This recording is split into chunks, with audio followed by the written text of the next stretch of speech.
और अब बात करते हैं दूसरे युद्ध के मैदान की, बात इजराइल की, जिसने वो कदम उठाया है जिससे गाजा में राष्ट्रपति ट्रंप की जो शांति योजना है वो एक बार फिर खतरे में पड़ गई है। इजराइल की संसद जो केनेसेट है उसने वेस्ट बैंक के कुछ हिस्सों को औपचारिक रूप से अपने नियंत्रण में लेने के लिए एक विधायक को प्रारंभिक मंजूरी दे दी है। वेस्ट बैंक का यह वही क्षेत्र है जिसे फिलिस्तीनी अपने भावी देश का हिस्सा मानते हैं। वोटिंग में विधेयक 25 और 24 के अंतर से पास हुआ। अब इसे कानून बनने के लिए तीसरे और अंतिम चरण में भी मंजूरी चाहिए। एक दूसरा विधेयक जिसमें माले अदुमिम नाम की बस्ती को मिलाने का प्रस्ताव था वो 31-9 वोट से पास हुआ। यह फैसला उस वक्त आया जब अमेरिका के उपराष्ट्रपति जेडी वैंस इजराइल के दौरे पर थे और उन्होंने इजराइल के प्रधानमंत्री बेंजामिन नेतन्याहू से जेरूशलम में मुलाकात की। जेडी वैंस ने कहा कि वो इस कदम से सहमत नहीं है, लेकिन ट्रंप प्रशासन ने फिलहाल कोई आधिकारिक विरोध भी नहीं जताया है। नेतन्याहू ने कहा है कि यह कदम लंबे समय से लंबित प्रक्रिया का हिस्सा है और उनकी सरकार ने पिछले साल फिलिस्तीनी राज्य की मान्यता के जवाब में ही इसे तेज किया था। उन्होंने इसे राष्ट्रीय सुरक्षा और सहयोगियों की मांग बताया। दूसरी तरफ व्हाइट हाउस ने कहा है कि अमेरिका शांति चाहता है, लेकिन फिलहाल कोई कड़ा कदम नहीं उठाया गया है। दूसरी तरफ इस पर कड़ी प्रतिक्रिया भी सामने आई है। हमास ने इसे फिलिस्तीनी अधिकारों पर हमला बताया है। फिलिस्तीनी प्राधिकरण ने कहा है कि यह अंतर्राष्ट्रीय कानून का उल्लंघन है और संयुक्त राष्ट्र से हस्तक्षेप की मांग की।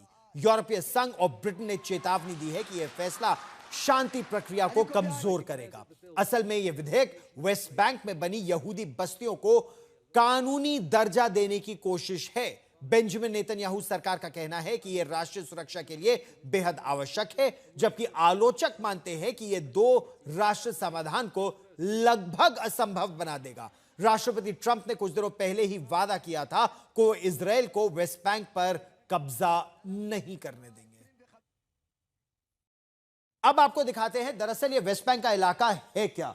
हम आपको ये पूरा विस्तार से ये इलाका दिखाना चाहते हैं ताकि ये आपको समझ आएगा कि गाजा पट्टी कहां पर है और वेस्ट बैंक कहां पर है। ये एक बहुत ही इजराइल की अगर आप सीमा देखें तो आप देखेंगे कहां पर टेल अवीव और कहां पर टेल अवीव से एक रास्ता जाता है। तो ये जो इलाका है ये वेस्ट बैंक का इलाका है और दूसरी तरफ का जो इलाका है वो गाजा पट्टी का इलाका है। एक तरफ मिस्र है, दूसरी तरफ जॉर्डन है, फिर सीरिया है, लेबनान है और वेस्ट बैंक का ये वो इलाका है जिसे इजराइल वेस्ट बैंक कहता भी नहीं है। वो तो दरअसल कहता है कि इसका असली नाम जुडेया और समारिया है। वेस्ट बैंक मध्य पूर्व में इजराइल और जॉर्डन के बीच एक पतला सा इलाका है। जॉर्डन नदी के ये पश्चिमी तट पर है, इसीलिए इसे वेस्ट बैंक कहा जाता है। अच्छा, इजराइल इसे जुडेया और समारिया कहता है। वो कहता है वेस्ट बैंक तो फिलिस्तीनियों ने नाम दिया है, ये असली नाम नहीं है। फिलिस्तीन लोग इसे अपने भविष्य के देश का न केवल हिस्सा मानते हैं बल्कि जो पीए यानी पैलेस्टीनियन अथॉरिटी है वो यही वेस्ट बैंक से ही चलती है। वेस्ट बैंक के पूर्व में जॉर्डन और डेड सी का इलाका है, पश्चिम में इजराइल, उत्तर में गलील का इलाका और दक्षिण में नेगेव का वो रेगिस्तान है। तो ये जो पूरा हम आपको इलाका दिखा रहे हैं ये आपको दिखाता है कि ये दक्षिण में पूरा नेगेव का रेगिस्तान, ये पूरा इलाका यहां पर आता है। इजराइल ने 1967 में इसे अपने कब्जे में कर लिया था।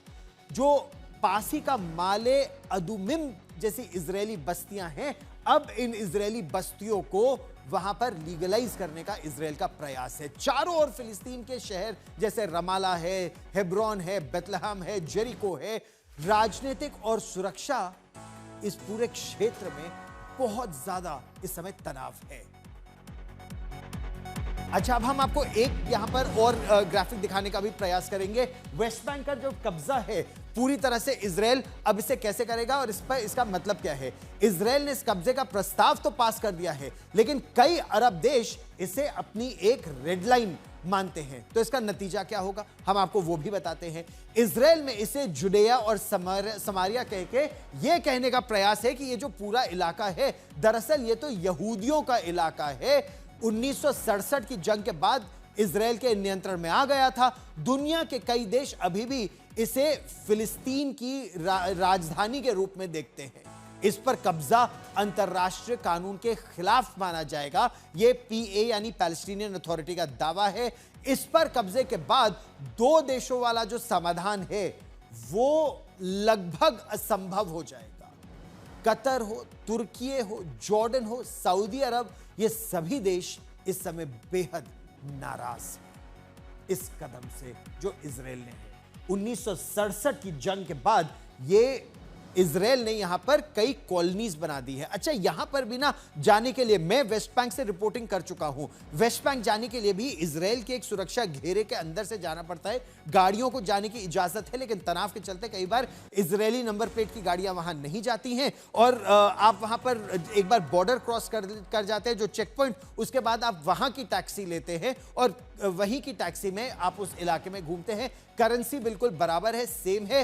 वहां पर कुछ कॉलोनीज ऐसी बनी हुई हैं जहां पर अभी भी सेटलर्स हैं और उनकी सुरक्षा के लिए इजराइल की पुलिस और सुरक्षा बल वहां तैनात रहते हैं।